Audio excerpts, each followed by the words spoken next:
What's going on, everybody? Welcome to the Sports Card Strategy Show. I'm Paul Hickey with NoOffSeason.com. This is episode, for those of you who care, 72. And I've got my main man, Kendall, the lefty, McKee, flashing the biceps and the McLaren hat. What's up, brother? I just thought I would root for every sucky team on the planet. You know, we got Everton bottom of the league, McLaren bottom of the freaking what's it called? Paddock. Parade. Yeah, I mean it's just horrible. It's just horrible, bro. I know. We and you got the Detroit Tigers on. We're just a bunch of suckers out here. Yeah, and I'm a Michigan State guy too, so there's that. Oh, bro, you could have left that one at home. You could have left that one at home. I know. We're at the bottom of the standings, Lefty. What can you do? You know, there's nowhere to go but up. And today's show is going to perform a lot better than our teams have performed. That's for sure. I tell you all that. Because not only do we have Lefty McKee, we've got Chad Guell coming up later in the show for his Flip to Fund Your PC segment, which was outstanding the last time we had him. Craig's Cards 11 is in the audience. What's up, Craig's Cards 11? Good to see you. Hoosiers. Way to represent. With the Tesla. Let us know if you have any comments or questions or L's or W's or buys or sells. Oh, my shoes in the house. Ready for some Sports Card Strategy Show. Love it. Yeah, so not only do we have Lefty McKee and Chad Guell, but we've got you, our amazing audience. And thank you to everyone for making the Sports Card Strategy Show, I would say, one of the hottest, if not the hottest podcast for sports cards right now. I mean, we are blowing up. So let's keep it going, guys. It's all about you, the audience, making it happen. We love our audience participation. So email us your questions. Drop us your questions in the live stream. Hit us up on social media at No Offseason Card on Twitter, at Sports Card Strategy Show on Instagram, at Lefty McKee, everywhere that social media exists. And don't forget that you can get our premium content at nooffseason.com free for a year. Just email me at paul@nooffseason.com to find out how. And that's also the email address if you want to send me your questions. If you got feedback on the show, definitely let me know. Want to make this better for you. Got a lot to talk about today, Lefty. So let's get into it. Let's start with L of the week. So this is kind of what we were alluding to a minute ago. My L of the week, I have two. One is Ja Morant. Ja Morant has to be addressed because it is a topic that can affect his card value.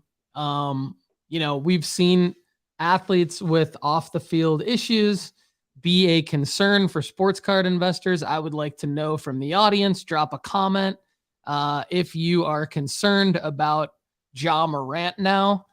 I can't say that I'm not concerned. Let's put it that way, because I understand how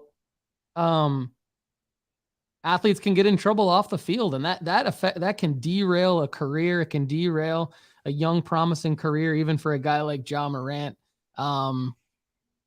We've seen it happen in the NFL a lot. We used to see it happen in the NBA more, although it's Miles Bridges is the only one in recent memory for me, but I know there's probably more. Brian Steeler 714, good morning to you, our fellow Bowman brother as well. Hopefully we'll be able to talk some baseball in this episode. But yeah, Ja Morant, I'll leave it at that.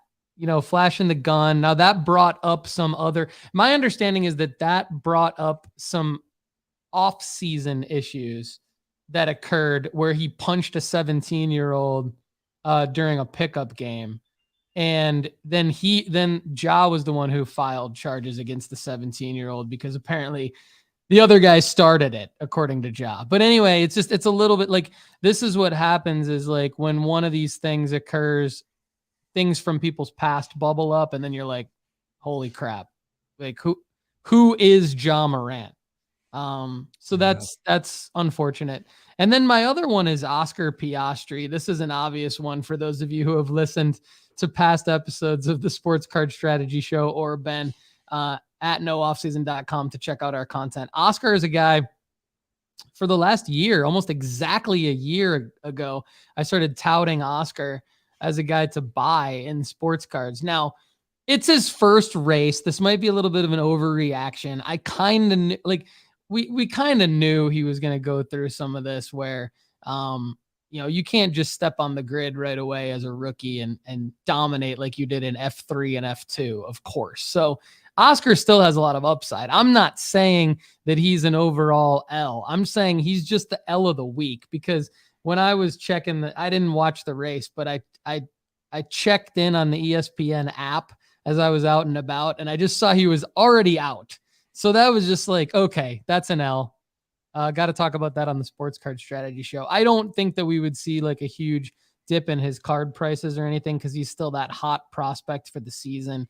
You're touting the McLaren hat. What do you think of my L's of the week, Lefty? And we definitely get into yours if you want.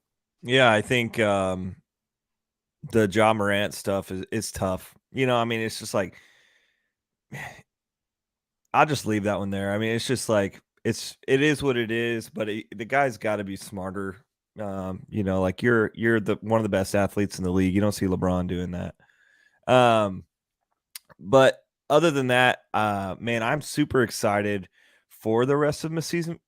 Or let me say this: coming into the season, I was excited for McLaren.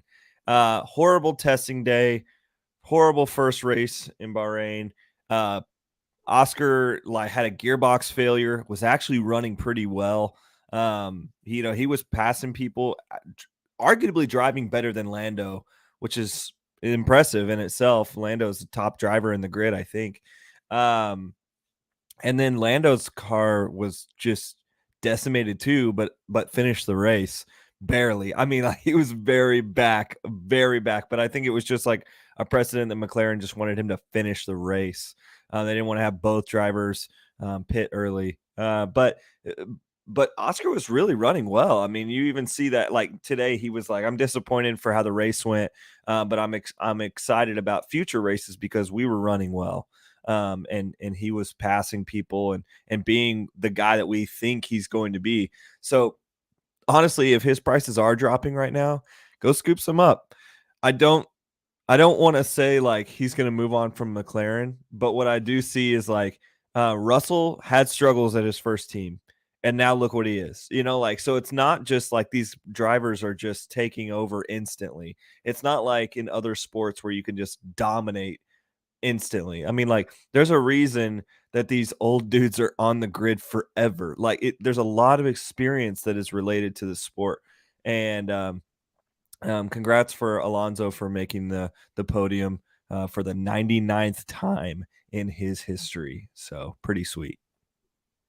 Absolutely. That's another discussion I'd like to maybe get into is F1 collectors versus investors. Are people because for me, and if you listen to the show, this probably won't surprise you, but I'd be like, okay, sell Fernando Alonso, but I don't know that that's necessarily a sell just because people are collecting him. So if and especially F1 card collectors and investors, and maybe we can get into that a little bit more in the sell of the week and flip to fund your PC. That strikes me as a flip to fund your PC potential move. If you're an Alonzo collector, are you selling a bunch of Alonzo stuff that you've been holding for a while to flip it into maybe a bigger Alonzo card right now because he is, getting the headlines right now based on his podium in Bahrain. So let us know what you're doing. I'm curious to know. Lefty, do you have an L of the week other than the fact that you were just like without power for a week? Absolutely, bro. Like that was horrible. These storms in central Kentucky, there was tornadoes touching down and everything, but there's trees all over our city that are just like falling on houses and stuff. It's kind of ridiculous.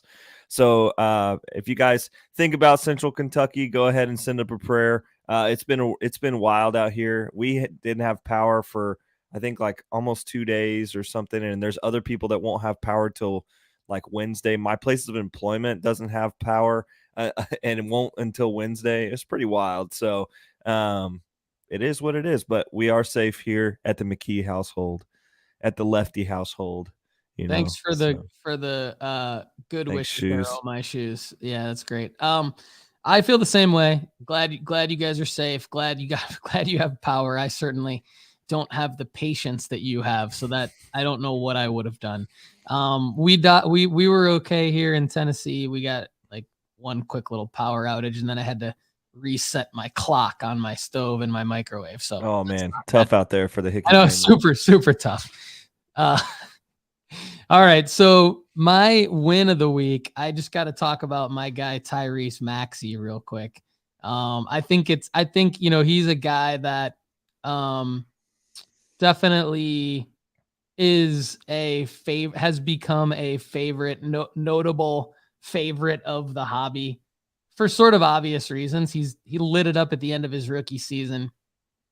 He followed it up with a great sophomore season. He's having he was injured in, most of this season, his third season, but he basically, Doc Rivers eased him back into the lineup after he came back. And so for a while there, it looked like it was a buy slightly lower opportunity for Tyrese Maxey because two reasons. D'Anthony Melton was on fire while Maxey was out.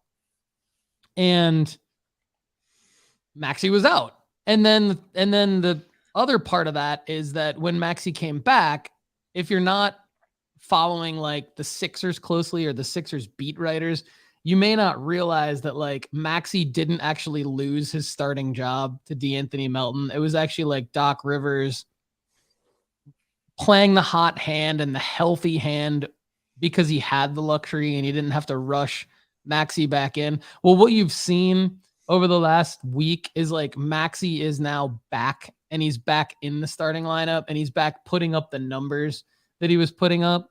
And I'll rattle off some numbers here in a second, but essentially it's like over 20 points in each of his last 3 games. And in some cases, not even playing close to a full game yet. So we're seeing the Tyrese Maxey that I think that hobby all expected to see. And so the reason why I wanted to call this out as my win of the week is because I think I might have gotten one of my last buy lower Maxey cards. And I don't usually go for origins, but this one I bought for $100. I won it in an auction. I think maybe 102 was the final price. And that actually is notable. So like 102.50. And that's notable because like if you go in and you put in a bid, like Lefty and I talked about this in I think the last episode. If you go in and you put in a bid of $100 and then you set it and forget it, you might be the highest bid up until the final minute of that auction. But somebody's going to come in and snipe you at like 101 or 102. And so what I've started to do if I really want the card is I'll do something like I'll go higher, a little bit higher than normal by maybe like $5 or $10, but I won't make it an even number. I'll make it like something that's like a random favorite number of mine. Like even in the dollars and the cents, just because that's going to give you more of an opportunity to actually win that bid. This one is out of 49. And it just looked like the seller from a seller standpoint in terms of positive feedback, not a whole lot of sales, but positive feedback.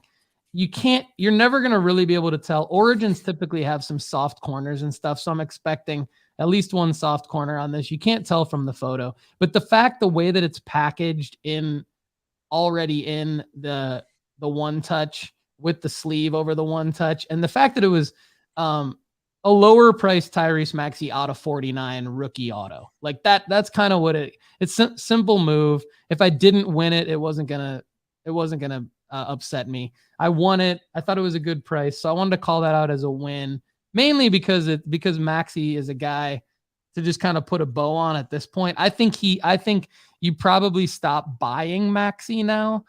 I think now is the time. Hopefully you acquired Maxey and you're holding him as the Sixers roll into the playoffs, just a couple quick things before I pass it over to Lefty here. Basically, Maxey is okay. He's points. So March 1st at the Heat, 27 points in 37 minutes. At the Mavericks the next night on a back-to-back, 29 points. On this is over 50% shooting from the field too. Or right around 50% shooting from the field. 29 points in 34 minutes, and then 26 points in 41 minutes. He's the real Cam Thomas. Cam Thomas was the guy that we were trying to figure out who's going to be the next Maxey. Maxey's the real deal guy on a Sixers team that just ended the Bucks huge win streak. So I think I'm excited. I'm excited about Maxey moving forward, probably more so than I have been. Last thing on Maxey is just a quick reminder. I did buy this one from Joe the Farmer. Is it Joe the Farmer? Are you out there listening? Let us know. At the Culture Collision card show, $500, variation, rookie ticket auto. Not a whole lot of comps of this one. Comp for over $500 in December and January. I bought it for $500. So variation premium edition auto PSA 10. So this could be Lefty. If Maxey takes it to the NBA finals and is a stud, this is going to be a sell. And Absolutely. Put it against the mortgage. Yeah. Maxey's just been incredible. I think, we've said that 1,000 times on this podcast, at least.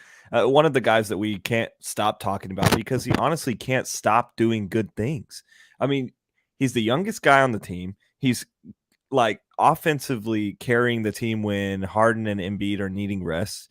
And it's not like there's a lull in the rotation. You put Maxey in there, and he's definitely brings a different element to the Sixers because he's the quickest guy out there. They've got role players that all fit their team. They've got a guy to do certain things. It's not like the old Sixers where it was just like a bunch of dudes that were 7 foot tall. This team's kind of dangerous. And I would say they're my dark horse for the Eastern Conference. So they're like my hedge, against the Bucks, because I love the Bucks. I want the Bucks to win, but I'm buying Maxey as a hedge. Cause then if Philly gets past him, I've got my Maxey cards, but I'm not buying Maxey. I already bought Maxey. Let me clarify. I'm not going to go buy more because I think now it could be a little bit of a risk.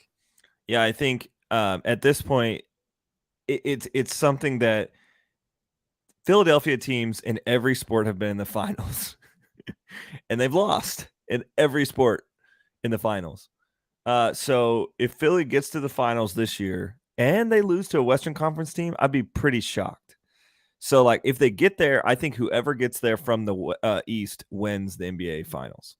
I don't think the West really has a chance to win it. Tough. So, but I also want to point out some other names in basketball that are doing some things that are notable. IQ, Emmanuel Quickley played 55 minutes last night out of the total 58 minutes that the Knicks played last night. This Knicks team is 5th in the East, not a contender, I don't think, for the Eastern Conference, but Quickley is doing some things that's pretty impressive as well. Him and Maxey were teammates at Kentucky, and he often gets overlooked by Maxey, and should, honestly. They're different players completely, but Quickley is becoming a player of his own as well. Pretty outstanding player. Definitely different from a top end perspective, but I like what he's doing out there in New York as well. Goes ahead with the line last night of shooting 53% or 536 from the field on 28 shots, 417 from 3. He had 38, 8, and 7 last night in a 55-minute win against Boston. That's a game. That is a game. So Quickley could be a buy, I think. And it depends on how far the Knicks go, just because Quickley is not in the media. I mean, everybody's talking about Maxey and all these super dudes like Joel and all these, Tatum and everything. How many times have you heard Quickley's name in card collecting? Yeah, definitely not anywhere near the rest of the guys, but just slightly enough to definitely piqued my interest. I absolutely agree with you that he's an interesting name. He's very Maxey-esque for all the reasons that you mentioned. He's in New York, which is obviously the biggest market in anywhere. And so you've got a huge opportunity with Quickly. I think the only risk with Quickly, I think, is just buying the right cards at the right time. You know, he put up 38 last night. So great call on him. I think Brunson was out, maybe. I could be wrong, but I think Brunson was either limited or out, maybe dealing with some kind of nagging injury. So what I would do with this one, Lefty, is I would say, like, put Quickly on your short list for buying him when he puts up 8 to 10 points. Yeah. Something, and does that for a few games in a row. But definitely the Knicks are right now in the 5th spot. They're right there. So Quickly's a guy that could be a buy over the next few weeks, like a little bit further removed from his 38-point night. But then could put 38 up in a playoff game. And then that could be, I think the bottom half of the East is really it's tough. Like, I mean, all those teams are kind of just blech, and so I could see the New York Knicks winning their first playoff series. And then at that point, you could flip him into something, I think. But also wanted to take a minute to talk about J-Dub, Jalen Williams. I think the Thunder knocked this pick out of the park. Like, that's another loser team that I'm a fan of. But Jalen Williams has been incredible. He's the Jalen Williams from the first round Jalen Williams, and he's from, I think, like, frick, I should have looked this up before I said anything, but he's from a smaller school. Keep talking about him and I'll look it up. And the other Jalen Williams is nice too, but he's a second rounder. But Jalen Williams had the opportunity to be the second first round pick that the Thunder that drafted this year. And of course, Chet Holmgren was like their big player. And Jalen, I think, had Chet not been hurt, or had he not been hurt, I don't think Jalen would have really got the minutes that he had this year. And he's just been incredible. I mean, he's top 100 in the league, especially in points categories, scores 32 points last night. I mean, Shea is out and he's carrying this team. I mean, 32, 5-5 last night, and he hasn't eclipsed less than 10 points since February 23rd. And at that point, he had 9. He has 22, 15, 27, 24, 20, and 32. I mean, this kid loves to dunk. He loves to be a high riser. He's a guy that's a really, like, fun player to watch. And I just think the Thunder got it right again. Love you talking about that. So this is Jalen with an E Williams, the 12th overall pick. He's from Santa Clara. There it is, Santa Clara. I wanted to say San Diego State, and I was like, that's not right.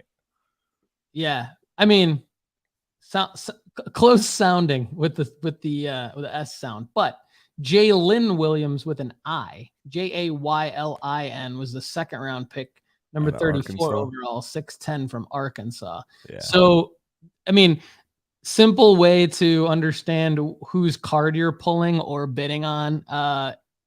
Jalen is the guy Kendall's talking about, even though it's definitely a bit confusing with the same first name.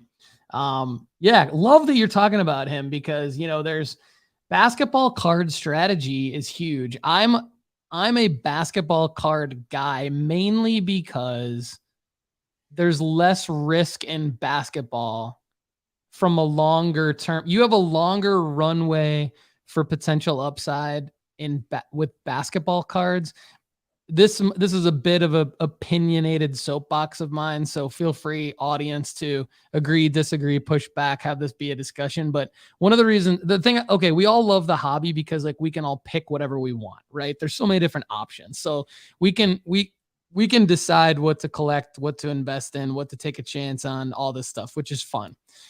And then there's obviously tons of different sets and brands, but from a sports standpoint, football to me is super risky because you have almost no margin for error when it comes to injuries.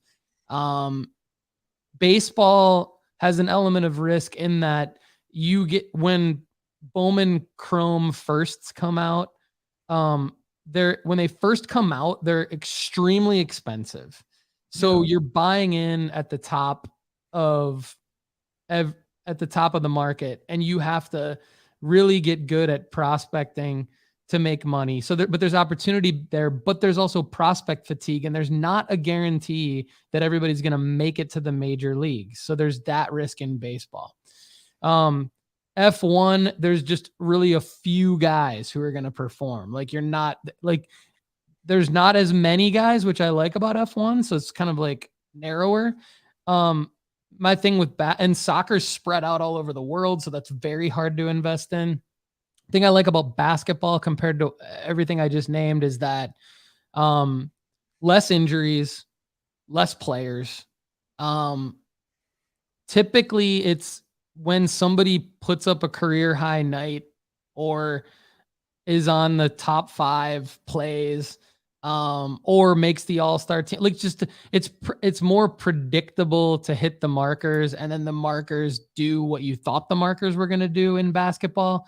And you can have guys like Marvin Bagley be the 2nd overall pick, do nothing for like 4 years, and then get traded, and you see a spike. Like, it's just so a guy like Jalen Williams is easy to overlook, but he fits every single thing that we always talk about, and he's just sitting there as a NBA player, and he could be a solid role player on the Thunder for 3 years, and then all of a sudden he could become an all-star, and become very significant, or he could get traded. And I mean, so there's a lot of different reasons to like a guy like Jalen Williams. And didn't mean to cut you off, Lefty, so can come back around to this, but my two buys fit this exact mold of Jalen Williams. So my 2 buys are super risky, but only because like you'd be spending $100 or so to maybe get a guy who doesn't perform for a little while, and then I think eventually performs. So really, I think the only risk with these 2 guys is that, not that there won't be opportunities to sell them, but it could be a little longer than you think. One's Michael Porter Jr., who I was just not interested in at all for the last few years for injury reasons. And so he's still super risky. But the thing I like about Michael Porter Jr. right now is that now this is my buys, right? So we're getting into my buys. Michael Porter Jr., like Contenders rookie ticket autos, are in BGS Gem Mint 9.5 and in PSA 10s. They're less than $150. Contenders rookie ticket autos, just base Contenders rookie ticket autos, less than $150. Now, when you go up to say the Optic rookie ticket auto in a Gem Mint grade, you're gonna be looking at several $100s. But even the ungraded Michael Porter Jr. or the PSA 9 Michael Porter Jr. of the Optic, super cheap. Talking like, if you can find it, the last comps are $150 of this card. I just think it's super interesting to look. Prism Auto PSA 10s of Michael Porter Jr. have been going for less than $200, in some cases less than $100. The Prism Auto isn't as sought after as the Contenders, but because he's healthy right now, knock on wood, and because he's on a Nuggets team who could come out of the West, has two. I mean, they're probably the team out of the West, I would say. Right? And I think for that reason, I think Michael Porter Jr. is a buy, because he's a quick flip. Michael Porter Jr. is not a long-term hold. If you're interested in a quick NBA playoffs bet flip, that's a guy. The other guy who's more of a long-term hold in the ilk of Kendall's Jalen Williams, although not performing there right now, is Ziaire Williams. I mentioned him back in October as a guy that I really liked. I actually went and bought a bunch of Ziaire Williams Prism cards for like nothing, just to see, like, could he be a penny stock? And 10th overall pick in 2021. out of Stanford, 6'9". He's still only 21. He's bounced back and forth between the G League and the Grizzlies. So he's not, I mean, I think he's the lowest of the low that he's ever going to be. I think he's in the G League right now, to give you an idea. So he's super risky. There is nothing guaranteed about Ziaire Williams. I just like him as a player. I like the flashes that I saw from him last year as a rookie. I like to think maybe he's down into the G League because he was injured later this year, and the Grizzlies just feel like they want to get him some more playing time. The Grizzlies are super deep. So I like to think that Ziaire Williams is still a guy who comes out in the next couple of years and sparks and sees some card prices increase. So now would be the time to go get him if you're willing to take more of a long-term risk. So those are my buys. One short-term risk, one long-term risk. Yeah, I think I love the Michael Porter Jr. play. I mean, he was the number one player out of Washington in that class. So, and if he hadn't had all the back injuries coming in, he would still probably be a really high profile player. So he's kind of a sleeper down there.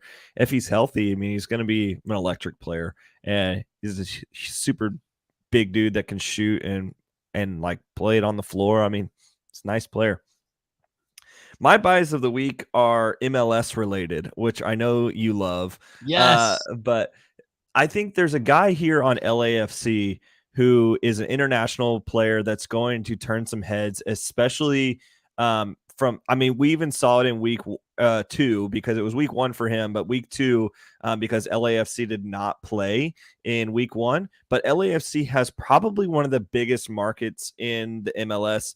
You saw Gareth Bale went there last year. You've seen guys like Will Ferrell invested in the team, who's also trying to get some shares in the Wrexham list over there in Wales. And so there's a guy on this team that I'm watching that I think could take the next step this year, potentially as a big international signing, or just a guy that takes over the league and the national football scene looks at as like, this dude is incredible. He's a guy that's named, I'm going to butcher the name, but it's Kwadwo Apoku, but they call him Mahala Apoku. But he is the striker for LAFC, was sitting behind a couple of guys last year. They traded Araujo back. They moved him to the Mexican League, and this guy is rising up because they took one of their best players and moved him because this guy was sitting underneath him. I think he's a guy that's going to be really, really incredible. We saw him do some awesome things in week 2, which was week 1 for his club. But his autos right now, his rookie card autos this is a Sapphire Edition MLS. I'm looking at it right now for $39. I mean, these autos are very obtainable. I think we could see a big spike for him. He also is Ghanaian, so he could play for the Ghana national team, which is a team out of Africa that gets some publicity. So he's a guy that I could see rising pretty well. So it's a very, very low end buy, but I think could play out maybe not over the next 6 to 12 months, but potentially over the next 6 to 12 months because of what he could potentially do for one of the biggest markets in the MLS. I would also argue that Puig is another buy in the MLS. He is on the Spanish national team with Pedri and Gavi and all those guys, and he's playing for LA Galaxy, and so he's probably the best player in the MLS. I would argue that the best technical player. Now, a lot of people are going to argue with me there, but he's got a incredible market as well. Plus, his international career is still going to carry him pretty far. So he's another guy that I would invest in as the MLS player. But another buy, I'm interested in. Now, this is going to be a hot take. I think we haven't seen the top of Haaland's market because he's doing everything right. He's doing everything the same. Man City could win potentially three competitions this year. I mean, they could take it, and he's going to win the Golden Boot. I don't know why his prices haven't reflected that, but I think maybe at some point you'll see a big spike in him, but that's like a tentative, like, create your expectations there, like know that he's already pretty inflated, but I think like there's still room to grow on him when I'm looking at charts and things like that. So I think Halan potentially could be a buy, which is crazy because he's been so good for so long. So yeah, that's great, man. I think love the reasons to follow the MLS off the top, and LA Galaxy striker. I'm gonna look into him myself. That's a cool one. And yeah, I agree on Haaland. I mean, I think like we saw Mbappe's trajectory go like dip and then plateau and then rise over the course of basically 2 years in 2021 and 2022. And now it's like we had this conversation, I believe, a couple weeks ago. Within one of the last 2 episodes, I think we just had a brief conversation about Mbappe just being like solidified now as like you can't go wrong having him. And I see Haaland in the like right there with Mbappe. Like it's almost like I think like the only reason why he's not right there at the moment is because Mbappe just had the moments in the World Cup, even though France didn't win. Basically Mbappe won. I think he won everybody over. So I think Haaland is right there. Now he may or may not, as of now, he's not going to have really the World Cup shot, but he's only 23, maybe like I think that would be the oldest he is right now, 23. So Southern Soccer Idiot is with you on Haaland. He's the only player that he acquires and does not sell. So that's great. Southern Soccer Idiot, good to see you on the show. I hope to see Southern Soccer Idiot and some of the rest of you. He's 22. He's 22. Nice. Riqui Puig. Riqui Puig is way too good for the MLS. He's taking the easy money, and I hope to see him back in Europe in the next couple of years. That's interesting. SSC, I think you will. That's why I'm saying he's an opportunity for a guy that shouldn't be in the MLS, which is not really a knock on the MLS in this case. Puig is just too good. He's so good. And so I think we could get national attention on him. He's a guy that if you bought a card, you could watch him every week. It's not necessary. It's really obtainable to watch him every week. It's a Galaxy team that's young. And Puig is going to be, if they win, he's going to be the reason they win. And that's another reason why you should always listen to the Sports Card Strategy Show.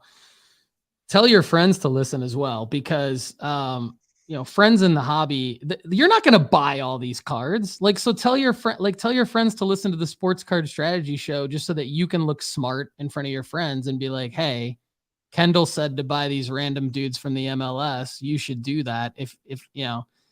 And before we bring in Chad Guell, I mean, Chad's going to help talk about how you can use this information even if you don't want to collect Puig. Maybe you want some extra money to fund your PC. So we're going to bring him in a second. Before we get to our sells, Craig's Cards 11. He's in Evansville, Indiana. Yeah, that's not too far from where I live. Pretty close to Kendall in Lexington. VJ, good morning to you as well. VJ loves Kendall's McLaren hat. RPO Sports Cards in the house. Good morning to you as well. Yes, let's have a great week. Love it. Yep. Oh My Shoes is with me on the basketball cards. I know my guy Gary from Hoops and Cards would comment on my basketball cards rant that I had earlier in the show. Greeny Green, good to see you. I like the Greeny Green, like represents money, but I don't know. Like I don't like the Greeny Green to me has stood out as like Richie Rich green of the dollar bills. With Ja's uncertainty moving forward, he is grabbing some Tyus Jones. That's super interesting. Yeah, I mean, I didn't mention that Ja's like out for 2 games when I talked about Ja, and that's also a sign. Like that's actually like a bigger deal than it might seem. Some people might be like, oh, 2 game suspension, he'll be back, blah, blah. Yeah, but that's like getting suspended is like can end up being a bigger deal. It can be a sign of other things. I hope it's not with Ja, but it could be. Oh My Shoes is with me on MPJ. Well, looks like maybe he was ahead of me on MPJ. Got some rookie silver mosaic PSA 9s before the season. Dumb cheap. Yeah, like even a few weeks ago when I was back at Atlanta Culture Collision, like MPJ's sick stuff was like $20. I mean, and I was thinking, God, should I get this just to see? And I didn't, because I invested in a bunch of other stuff. But yeah, Greeny Green is definitely representing the Richie Rich, and VJ's with us on that one. So, all right. Very cool. Appreciate everyone's comments there. Keep them coming. We're going to get to some audience questions after we do our sells and bring in Chad. So, Kendall, who are you selling right now? There's two blatant guys in spring training that have been on a tear in relation to where they have been previously.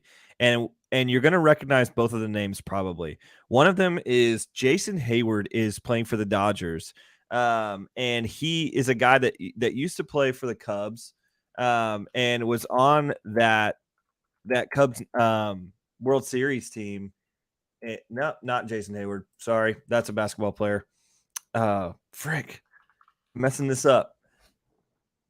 But anyway, I'll jump to the next guy real quick. If you'll bear with me on the Dodgers pregame here real quick. But the other guy is Jarred Kelenic.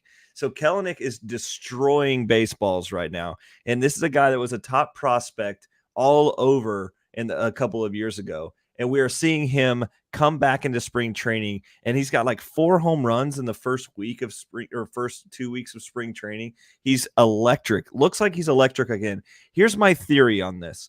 I think he's a guy that's super, super, super comfortable with average pitching. Like, if you put him out there in AAA, he's going to be a AAA stud.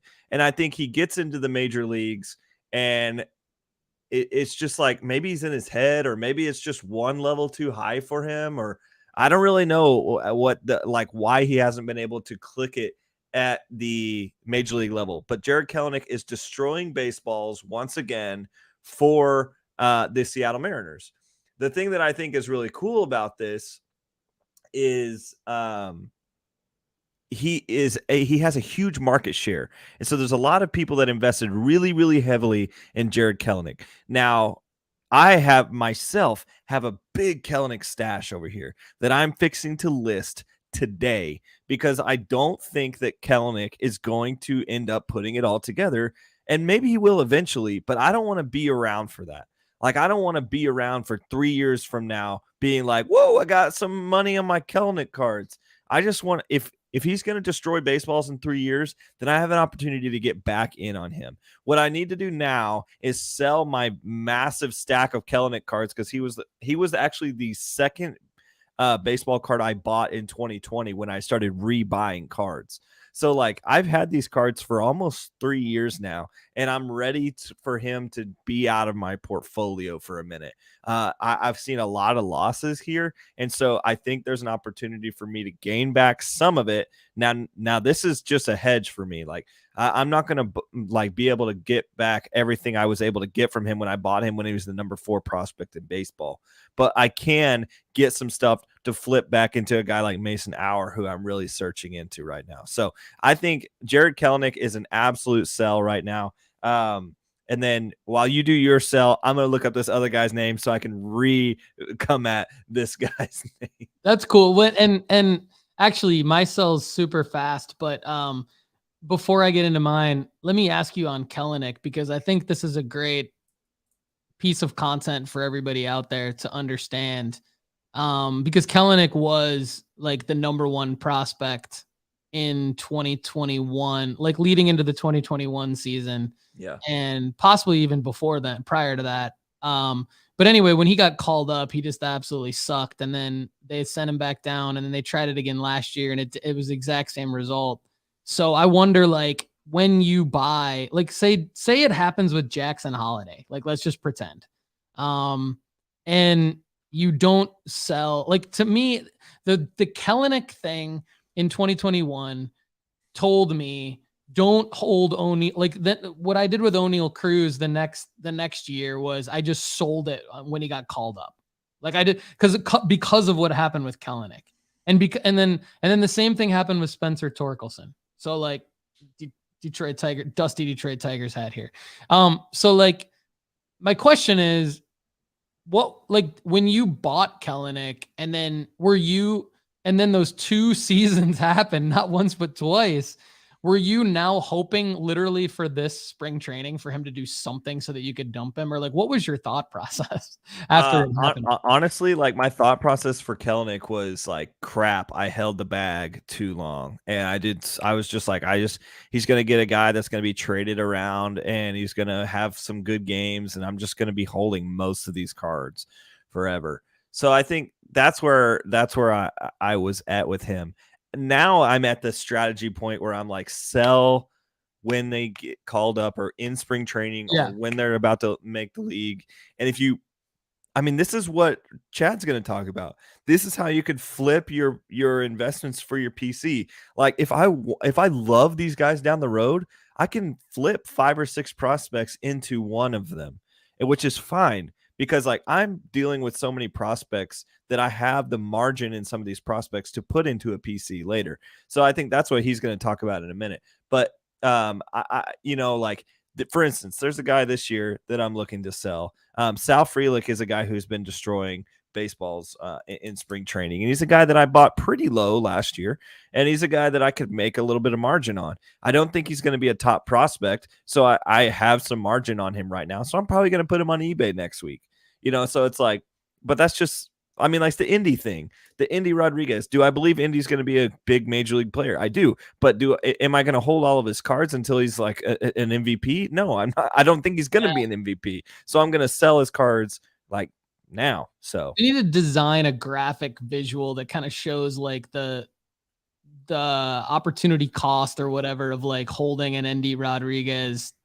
What's the chances of him becoming the MVP? And then what's even, like, you even said it with Julio Rodriguez. Like, you actually verbalized what we're talking about a few weeks ago with Julio Rodriguez when you said basically after he won Rookie of the Year and had like an amazing rookie season, his card prices were about the same, maybe even a little lower than they were at the beginning of the year when he basically got the call up, right? So, all right. So my sell is, I'm going to bring in Chad right now because I'm going to give him some credit on this one.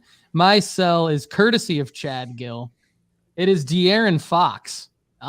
Chad has been doing some writing for nooffseason.com and analysis, phenomenal analysis for nooffseason.com, specifically helping with the play. So again, if you're not a premium member, email me at paul@nooffseason.com. I'm going to help you get in there so you can check it out.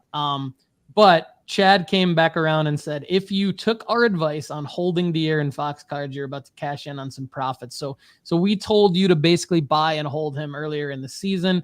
This is where you can benefit from our membership. And now he is a sell because in particular, his 2017 Prism silver PSA 10 is up 52% right now in the last 30 days based on how he and the Kings have been playing.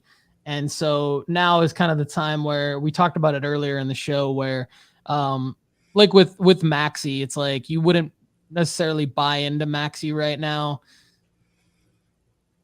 because the risk is probably greater than the reward at this point based on his pricing. And that's the same with Fox, because if you think the Kings have a chance of winning the NBA championship, you're probably a little bit delusional. So now is probably the time to go ahead and just dump De'Aaron Fox, and then you can always buy back in.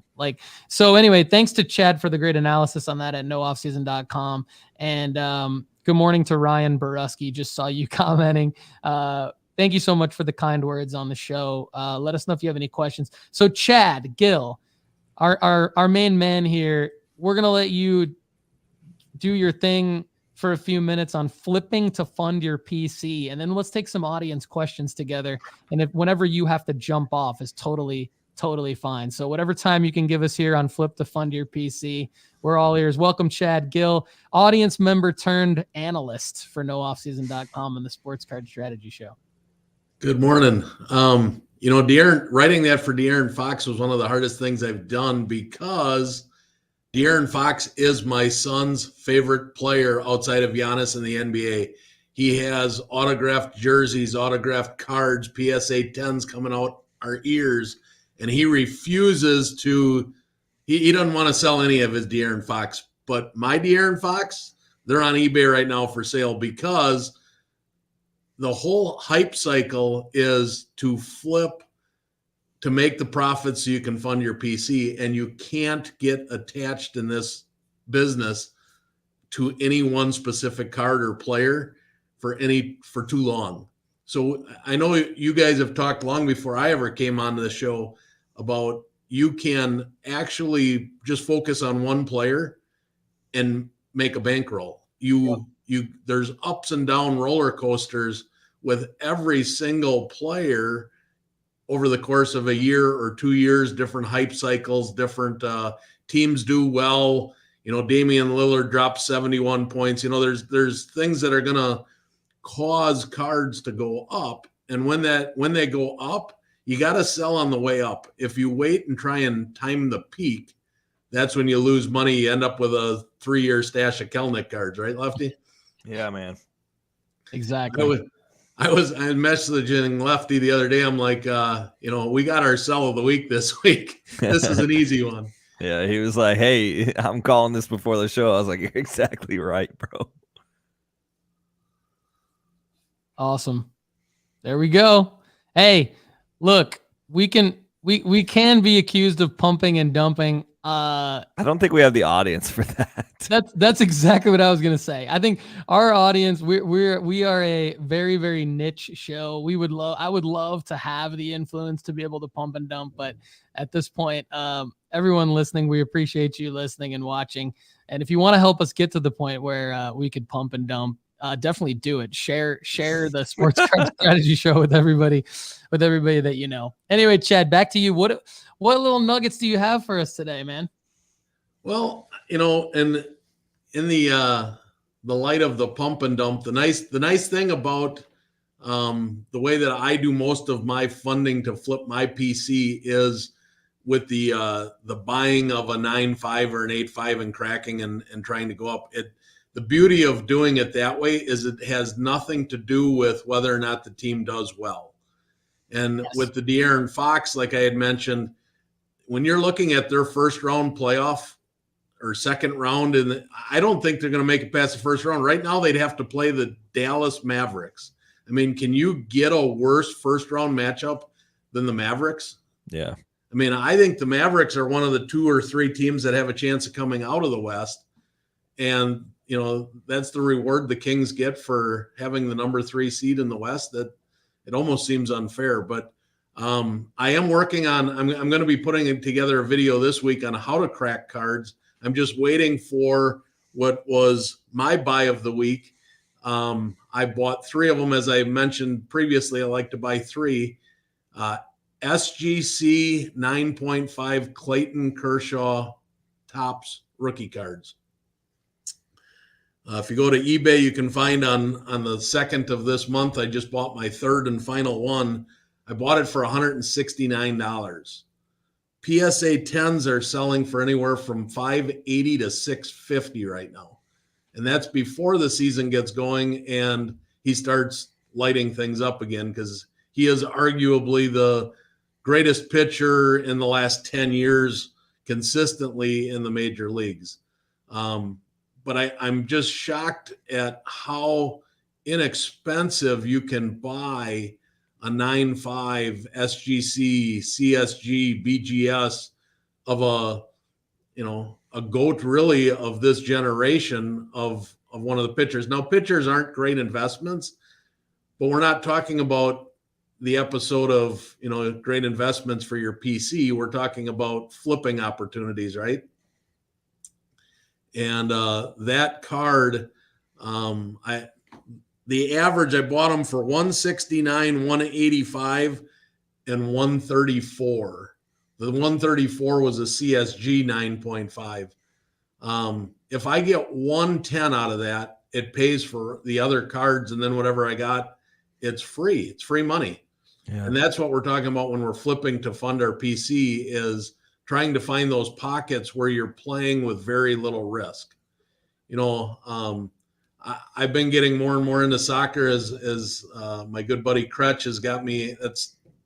he's got me into soccer, which I can't believe because I can't stand watching the game of soccer. But that Puig call is, I think, brilliant because he's way too good for the MLS, like you had said. But there's so much risk involved in that. How do you take your money and sit on it for 6 or 12 or 18 months on a play like that? I'm into more flipping it should be quick. If you had 100, everybody wants to say, how do you grow your bankroll? Well, you grow your bankroll by flipping it at least once a month.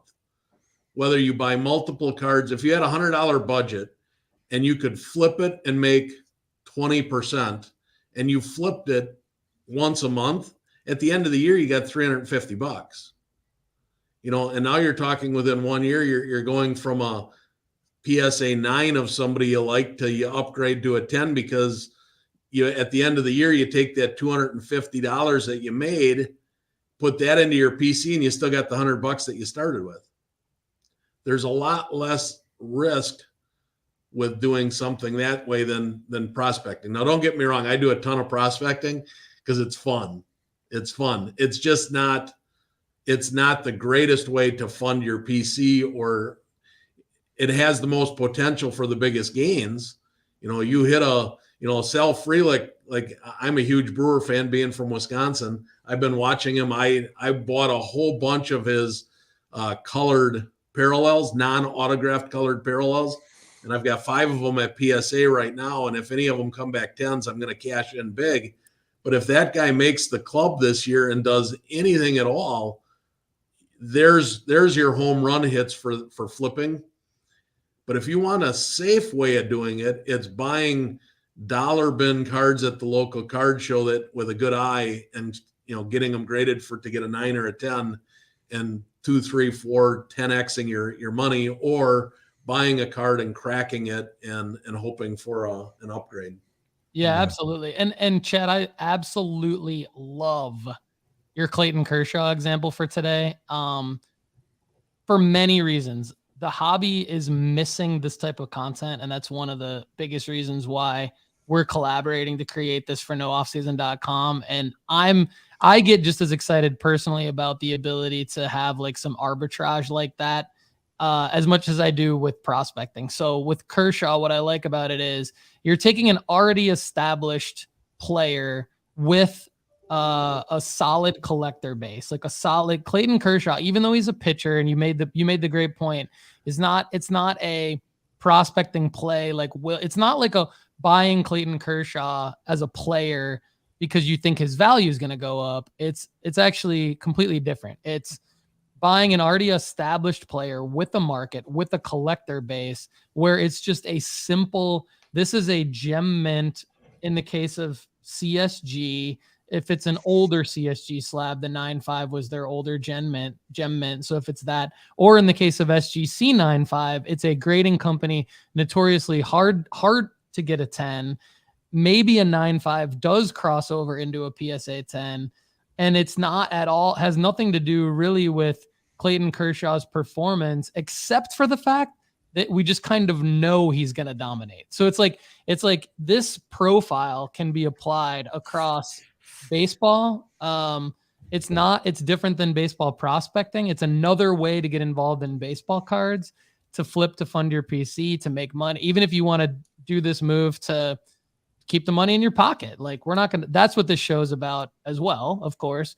And so, it can be also applied.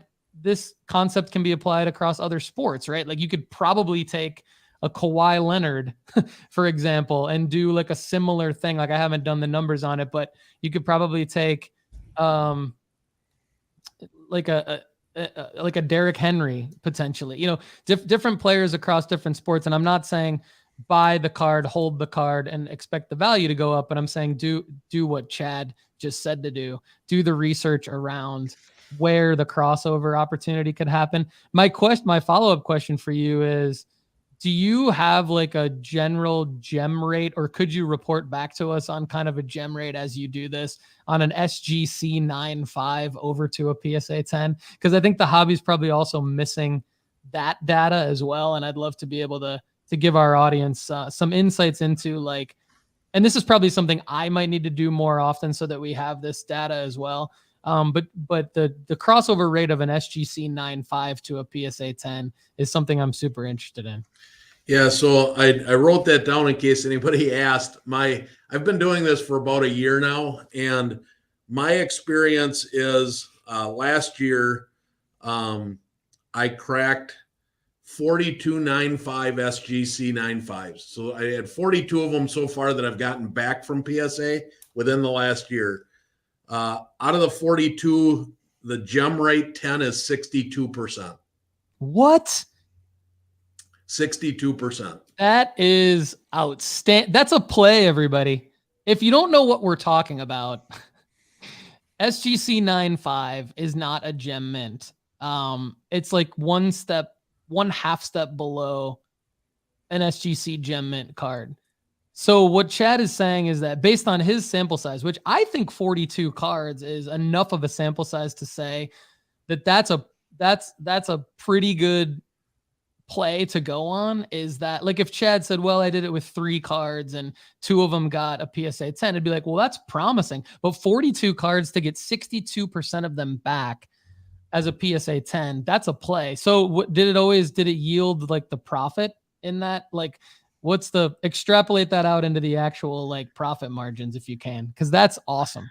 Well, like I said, I like to do. You haven't sold all of them yet, though, right? No. I mean, quite a few of them I have.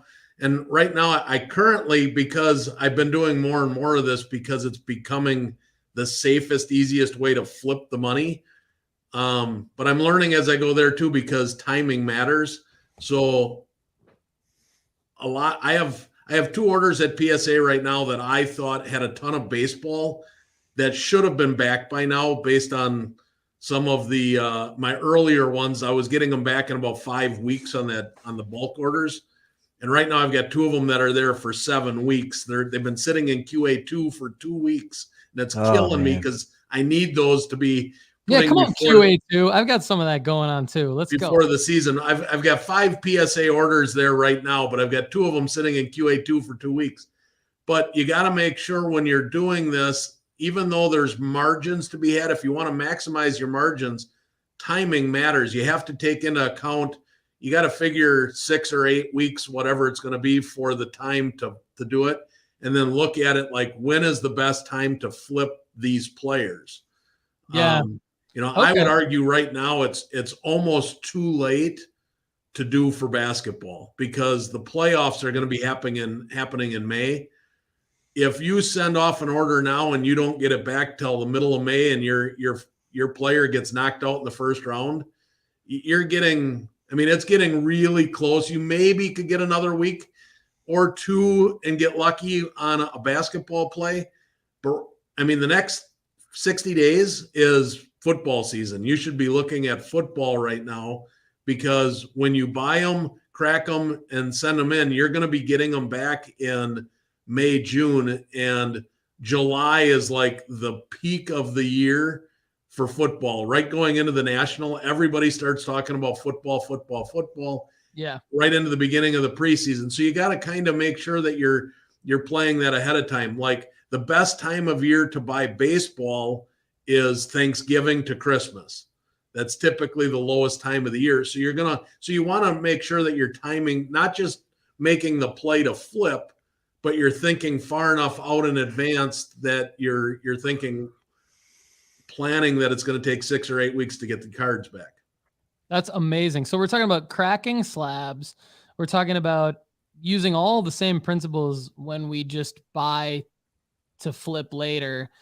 And it's brilliant. We're talking SGC 9.5s, CSG 9.5s, BGS 9.5s over into PSA 10s, but very specific. We're not saying like it's always going to work. This is actually something where Chad spends a lot of his time researching what is the specific card in the specific grade for the specific player. So this is actually like, in my mind, one of the more scientific ways to, if not the most scientific way to build out your bankroll in sports cards, to either put put more money in your pocket, fund your life, or fund your PC, which I think most of us are probably the most interested in. So this is phenomenal. And we've already got Greeny Green saying this is good enough for him. He's going to look for some Luka.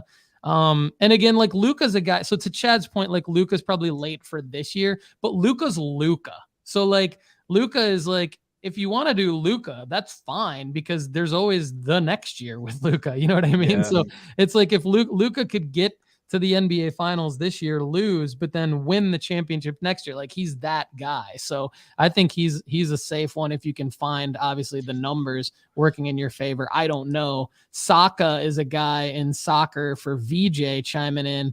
Going to look for some 9.5s. Jude Bellingham's name being mentioned in the comments by VJ as well. Rusty Emigart, good to see you on the show.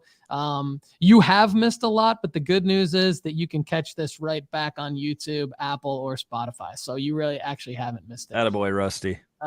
Good to see you on the show. And then Ryan Borusky. We might need to have Ryan Borusky come on the show because he seems way funnier than I could ever be in the comments. Crack in this case does not kill, he says. And then Ryan says, so can I deduce that the yield for SGC 10s to PSA 10s would be even better? Well, like, and bias wouldn't play. I'm glad you asked this because we're actually not talking in this context about crossover grading. Sometimes we do. Crossover grading is where you send in the actual slab to PSA from the other grading company. And I think there are certain times where that makes sense. I've talked about doing it with Beckett authenticated autos quite a bit, but actually Chad, I'll let you take this, but Chad's talking about cracking the slab. And we have gotten requests from our audience on your video. So when you do post your video on your channel, Chad, let me know, and I'm going to blast it out for everybody because people are asking for that how to crack a slab video from you. But to Ryan's question, SGC 10s to PSA 10s, any data on that? Yeah, I'll rattle this off. I'm hoping I can make the video. I'm hoping this Wednesday because my last Kershaw, I've already cracked the first two, but this last one, I wanted to actually take a Kershaw that could be a $600 card and crack it. I don't like the people that do these videos with, they take a $2 card and they crack it in case they wreck the card. Right. I've done enough of these. I want to take an expensive card and do it live so everybody can see I'm not worried about doing this. If you do it properly, you don't have to worry about damaging the card. But here's the data that I have from my small sample size of doing this. So 42 SGC 9.5s I've crossed over successfully, 62% to PSA 10s. I've had 19 CSG 9.5s. Surprisingly enough, those only crossed over at 47%. So I had better luck with SGC 9.5s than I did CSG. However, it flips on the 10s, which is kind of crazy. I've had 21 SGC 10s cross over to PSA 10s at 71%. So there's only about a 9% difference in 10s, PSA 10s, from an SGC 9.5 to an SGC 10. So I like the 9.5s because for 9%, you're typically saving 25% from a SGC 10 to a 9.5. So for that 9%, I'm going to roll the dice if I can, and I'm going to look for a 9.5. And then I've had 11 CSG 10s that I've cracked out, and those have gone 88%. So CSG 10s are damn near perfect. I mean, 9 out of 88%. That to me, that's almost great. However, I crack everything. I don't cross over anything anymore because my crossover rate from an SGC 10, so I stopped doing this. I had 4, this is a small sample size. I had 4 SGC 10s that I tried to cross over in the slabs. I got 0 PSA 10s. So that's where, do you think bias comes into play? Absolutely, no doubt about it. I had 9 CSG 10s. I had 1 crossover to a PSA 10. So that's 11 cards from 2 graders that were 10s trying to get a 10, and I got 1 out of 11. So I crack everything now. I mean, if I can get 50 to 70% by cracking them and submitting them, why? And it's more expensive. It's way cheaper. Yeah, it's way cheaper to crack because you can submit at the bulk. You can submit it at the bulk level and save yourself a ton of money and time. The bulk is coming back right now in 5 to 6 weeks. The crossover is still a good 10 weeks. So it costs more money. Your percentage of crossover 10s is lower, and it takes almost twice as much time. I mean, I don't see any reason to use PSA's crossover at all, because my experience has not been good. Yeah, my only reason is with a Beckett authenticated auto, just because I want PSA to, if I want PSA to put an auto grade on it and a card grade, then I want PSA to know that it is an authenticated auto. But yeah, you're right. And great question, Ryan. Great stuff, Chad. Thanks, everybody. Yeah, Chad, that's really good info, Chad. Thanks, man. Yeah, Kendall, do you have any other questions for Chad before? And you're more than welcome to hang around and help us answer audience questions, Chad, but I know you've got other stuff you need to get to, so it's totally up to you. I've got to buzz out here in about 10 minutes, so. Okay. Kendall, any questions for Chad before we get into our audience questions? So you have data on SGC and CSG. Have you done any Beckett data? Like, I know a lot of people are subbing or looking at subgrades on Beckett autos. I do. Beckett, to me, Beckett is the most difficult one to crack and cross because of the subgrades. So my sample sizes, I have a fair amount. I've had 23 9.5 Beckett's, but because the subgrades are always different, you get a 9, you get 3 9.5s and a 9, or 2 10s and 2 9.5s for a 9.5. Because there's so many different combos of what you can crack and cross, I find it harder for that data to be accurate. Okay. Does that make sense? Yeah. So the ones that I've had the success with are, if you can get a 9.5 or a 10 on Beckett for the corners and the centering, you got a real good shot at a PSA 10. PSA is much less stringent on surface than Beckett is. So if you get if you got 3 9.5s, but the 9 is on surface, you probably got a chance at a 10. But if you get a 9 on a corner or an edging on Beckett, you're never going to get that does not pay to cross or crack. PSA will destroy it. PSA centering is, to me, of the four, I think PSA's got is hardest on centering and corners, especially on the thicker cards. Like you had that. I love your Origins card that you showed at the beginning of the show. Love it. Anybody UK, I'm a UK Cats guy, so love the Maxey Origins. But that thicker card, really hard to get a 10. I mean, really hard to get a 10. Cracking thicker cards that are 9.5s to try and cross over to 10s, that percentage is less than 10% from what I've had. So just for the record, do not be buying thick stock cards and trying to cross over to a PSA, because they will go down a half a grade, not up a half a grade. PSA is the hardest in the market on thick stock cards. It's ridiculous. That's great insight. I'm glad you asked, Kendall, because like for Chad to break it down is kind of breaking it down as simple as like, you look, if you got corners and centering 9.5, good chance. But other than that, it's going to be hard. I think that's useful info. So couple quick questions coming in on the chat, and then we'll get to some audience questions that were emailed in.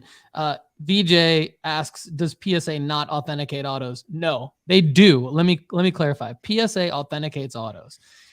The play specifically that I've talked about on the show multiple times is I will go buy a Beckett authenticated auto that's already in a slab that doesn't sell for as high as something in a PSA slab. My goal is to examine, to the best of my ability, the card and the auto in the photos and determine if there's going to be a profit margin, if it's simply in a PSA slab with a card grade and an auto grade. The reason I crossover grade that is because if I crack that and send it in, there's no proof that the player signed it. It's just PSA. Now all of a sudden it's $50 to send it in the slab. Or it's like $19 with a bunch of other cards if I decide to do it that way. I would rather pay the extra 31, if I'm doing the math correctly, $31 for the proof of auto by the player. Because these are, and maybe I haven't made myself clear on this. These are event signed cards. So they're Beckett authenticated autos. They're not Panini authenticated or Topps authenticated. So just to clarify VJ's question. And then Greeny Green has a great question. Do certain brands cross over better? Now we're really testing Chad here because he's already just knocked the ball out of the park, but wondering if he has any data around like brands. So for example, in Greeny Green's example, like Prism versus Contenders, something like that. That is a great question. It's not one that I have tracked. I do have everything in a spreadsheet so that I could probably calculate that for next week for you. But that's not something that I have at my fingertips. But I haven't noticed, other than the thicker cards not grading as well. I haven't really paid that much attention to if optic versus a prism. But I'll put that together for next week. The fact that you are tracking this in a spreadsheet, like, gives us, even if I were to help you with even the fact that you're tracking it, gives us the ability to pull that data. So even if you need help with that, Chad, let me know, and maybe I can help you put that analysis together. I'm going to make a note to make sure I calculate that for next week. So I'm really glad. This is great though. Greeny Green, like that. This is why I love this show and why I love doing this. Ryan Borusky says he's like the beautiful mind of Sports Card Strategy Show. All right, so let's get to some of the audience questions real quick, and then I understand if our co-hosts have to drop off because we're already going a little long, but I want to get to everybody's questions today. So Craig Hutton talks about, I'm going to pull up the photo here in a second, but he talks about a 1-of-1 Colson Montgomery auto that was pulled, but there was no auto on the card. I'm hoping Lefty is familiar, at least somewhat, with this situation. Yeah. After the original owner posted on Twitter about the issue, Colson responded and tweeted to the original owner that he would make it right, which Craig thought was really cool.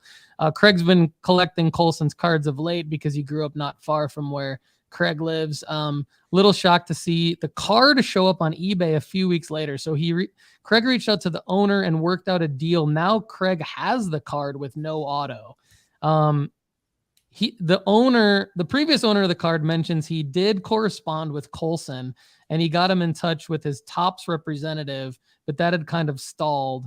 What might be your suggestion on getting this fixed? I just thought about sending Colson a DM to see if we could meet after one of his games and if he could sign it. Would there be any issue if he then sent it into PSA after that?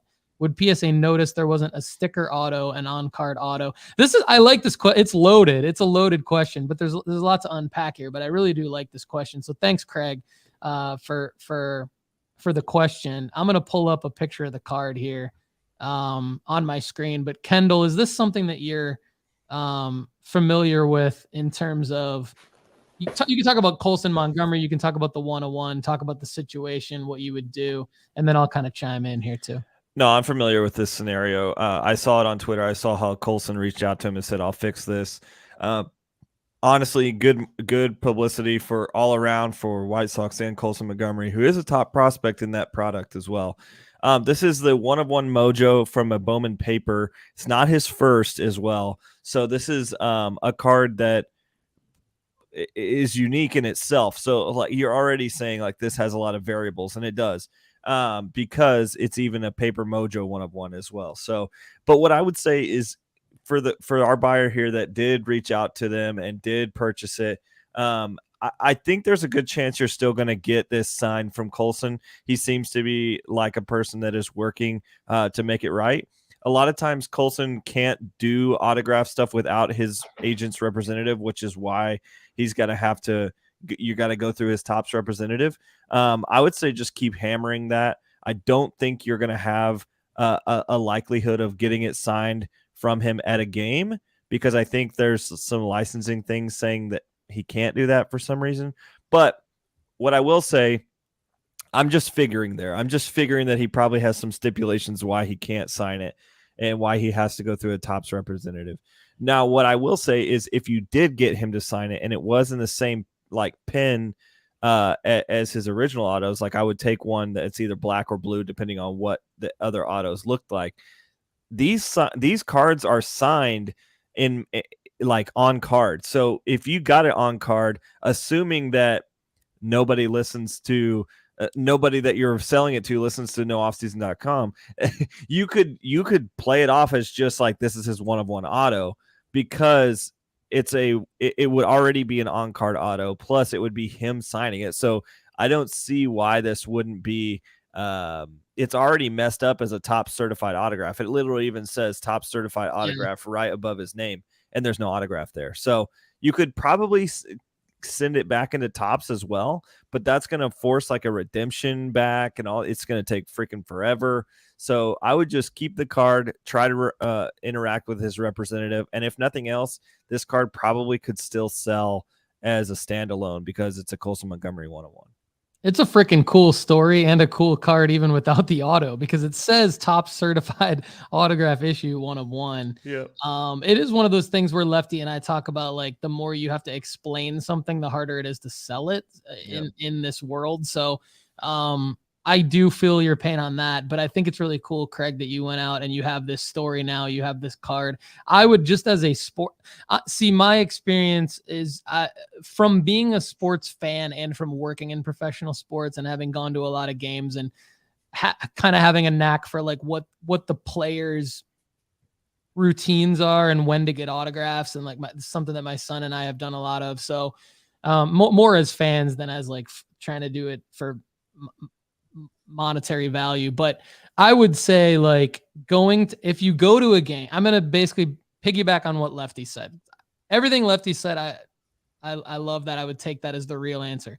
If this were me, if I had this card, I would try to go to a game with my son, and I would bring the card, and I think you're going to get, if he already knows about this, Colson, I think you're going to get a good moment with him about the card. To Lefty's point, I don't think he would sign it, but you'll probably get a cool moment with some photo and a conversation, and maybe he'll sign something else for you. And then eventually he will sign this card. Like, it'll be another with these guys. If you think about in your life, you're busy. You need to be reminded multiple times to do the same thing.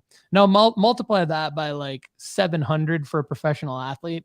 So this is just, it would be another fun touch point for Colson to see this at a game. He would probably, to Lefty's point, say, I can't sign it, but dude, like, nice to meet you. Like, we'll meet again soon where I can sign it for you, kind of thing.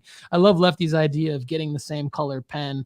I think Chad would probably agree. So let's move on to the next question, but good stuff. Thanks, Craig. Thanks for being a loyal listener of the show. Keep it coming.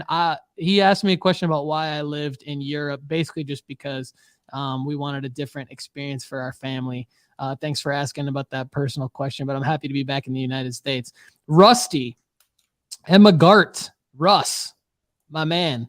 His question is around old 70s Topps tall basketball cards. He sent in cards to Beckett, and I'm going to attempt to show the results of his cards, but essentially a couple of them came back. So like Kareem Abdul-Jabbar 1974-75 Topps came back with a final grade of 4.5. And then there were four other cards. Michael Jordan 90-91 Fleer came back altered. And then Wilt Chamberlain 61-62 Fleer came back questionable authenticity. 86-87 Jordan, questionable authenticity.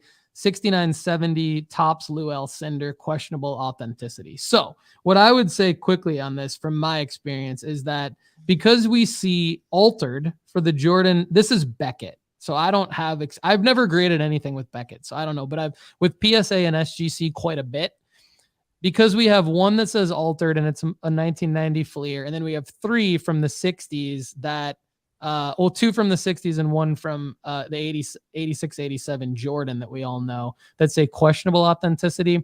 Those to me would be reprints. That would be their nice, that's their nice way of saying you sent us a reprint card.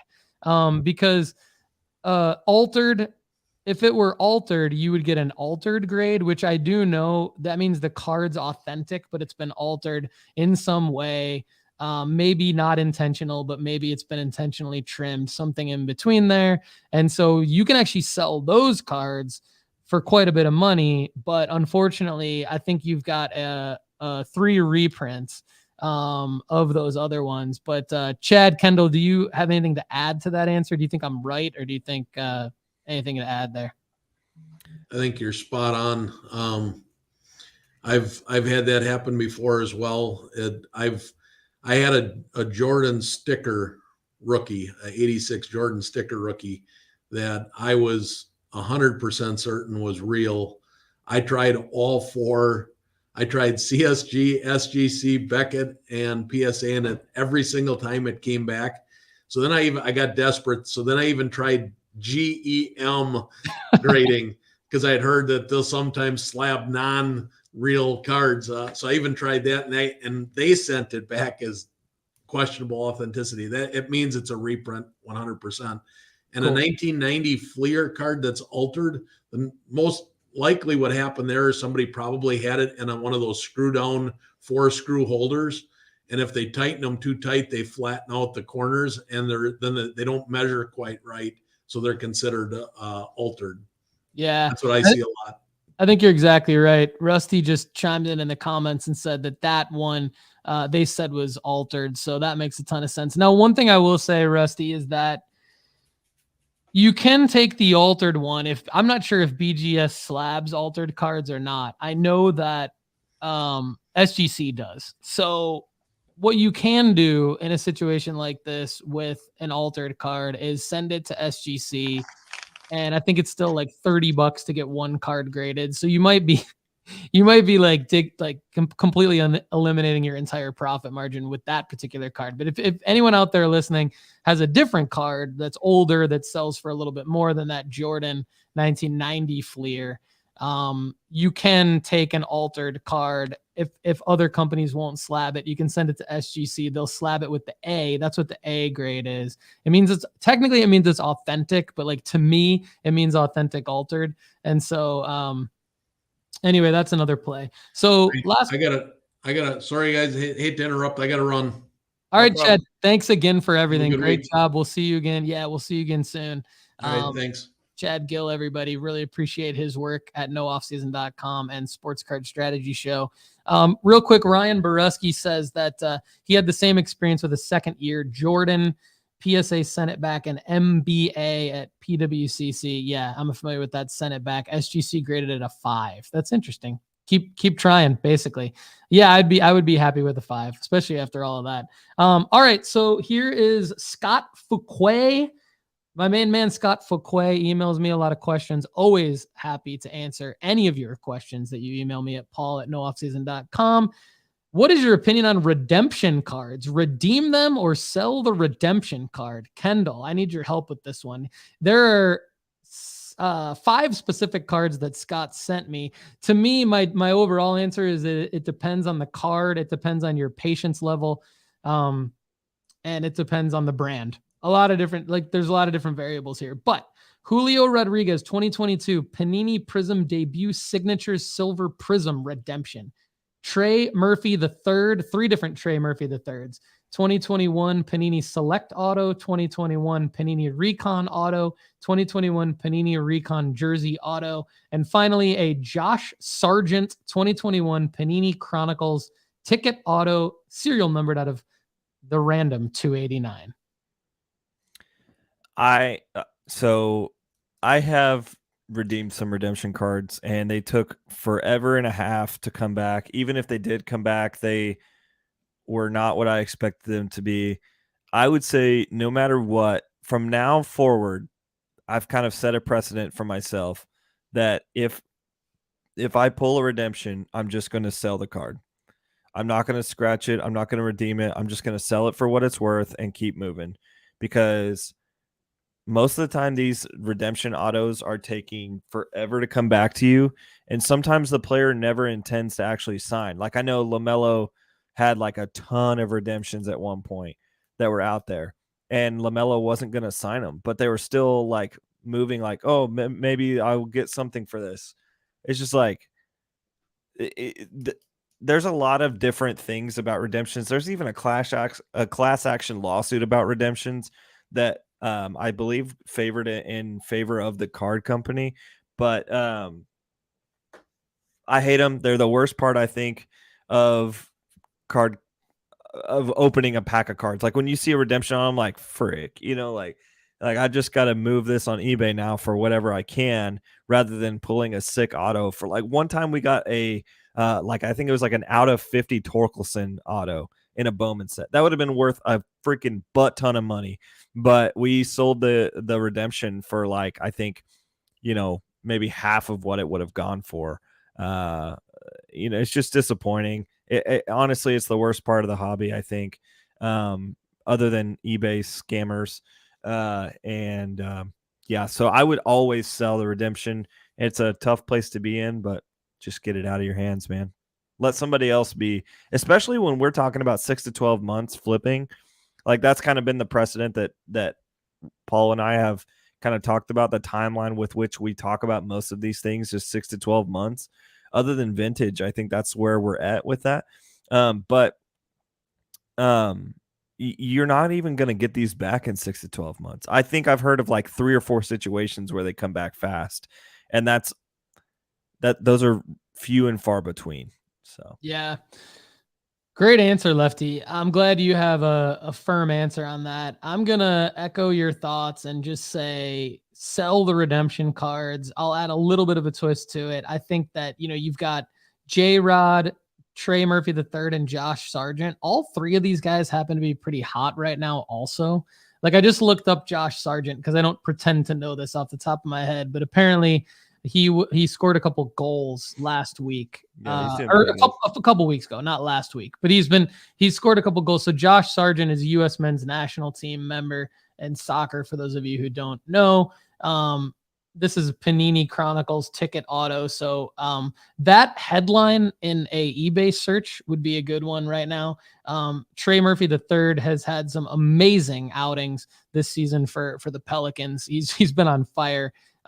Just really can shoot the 3, take it. I mean, aggressive dunker and a good defender. So I think selling him now would be the play anyway. So I think you kind of have to look at, is the player, sell like Lefty said, but then even on top of that, it's like another reason to sell, Scott, is that these guys are hot right now. So their name in an eBay search is going to have more eyeballs on it. And that's how you would list. You would obviously put redemption in the headline and in the description, and you'd have a photo of the redemption card, but you would have the list there. All of that stuff in the listing is going to actually show it towards the top of the search and should get a lot of eyeballs. That also helps.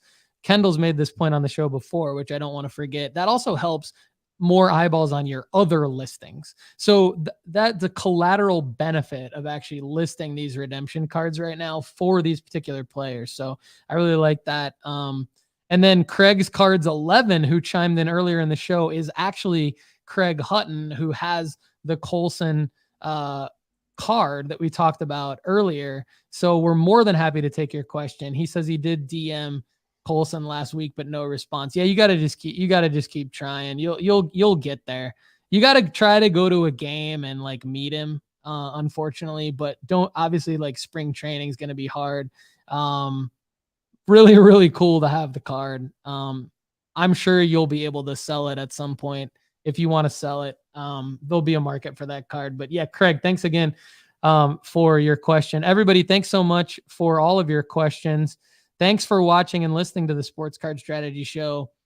We are growing. We are getting bigger and bigger, but we're always going to be here for our core audience, and we want more and more of you to be our core audience. So if you're a loyal listener and have not asked a question yet, please reach out.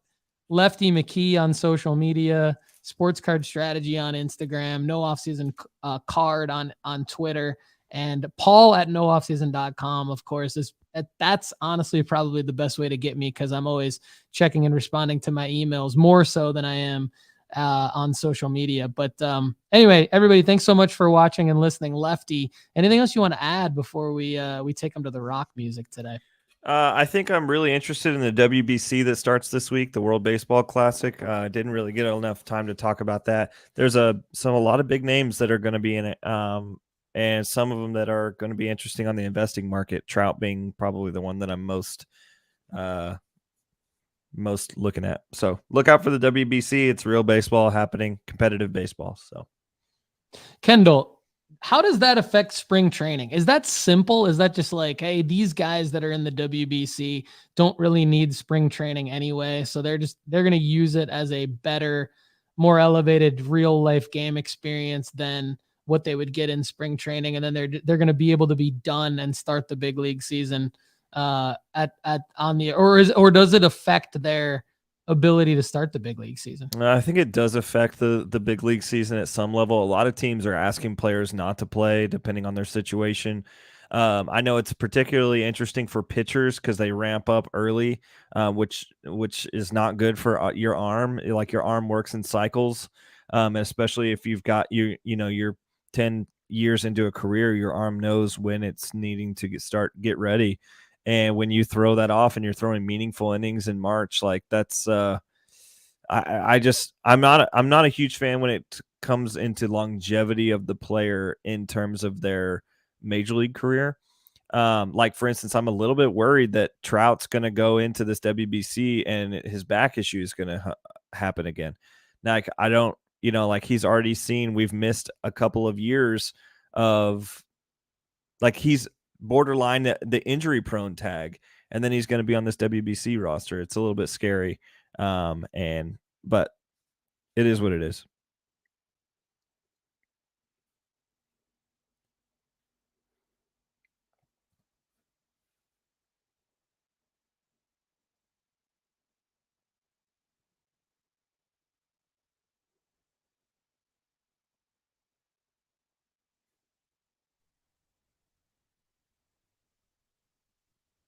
There you are. Yep, the stream got interrupted. So I'm not sure how StreamYard's going to handle all of that. Apologize, everybody. But anyway, we were about at the end of the show anyway. Kendall, I know you made a point about Trout and some other guys, how their bodies are going to hold up. And good stuff, everybody. Thanks again. What do you say we cue that rock music? Cue it, baby. Have a Cue it.